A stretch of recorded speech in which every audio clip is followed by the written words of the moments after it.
అందరికీ నమస్కారం అండి. మా ఛానల్కి స్వాగతం. ఈరోజు పెరుగు పచ్చడి తయారీ విధానం తెలుసుకుందాం ఈ వీడియో ద్వారా. ముందుగా ఉల్లిపాయల్ని ఆనియన్స్ను సన్నగా తరిగి పెట్టుకోండి. తరిగిన సన్నటి ఉల్లిపాయ ముక్కల్ని విడదీయండి.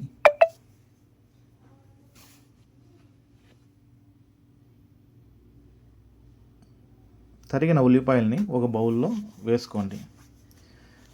తర్వాత దోసకాయ కుకుంబర్ను చిన్న చిన్న ముక్కలుగా కట్ చేసి అందులో కొద్దిగా కొత్తిమీర తరిగి వేసుకోండి. ఇప్పుడు ఈ తరిగిన దోసకాయ ముక్కల్ని కొత్తిమీరని అదే బౌల్లో వేయండి. అదే బౌల్లో వేసుకోండి.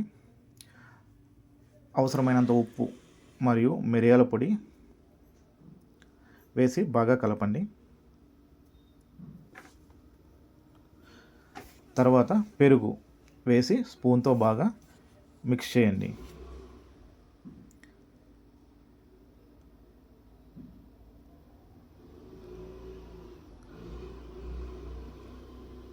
కావాల్సినంత నీరు యాడ్ చేయండి. కన్సిస్టెన్సీ కోసం నీరు యాడ్ చేసి మరోసారి బాగా కలపండి.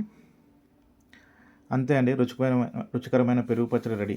ఇది అన్నంలోకి బాగుంటుంది.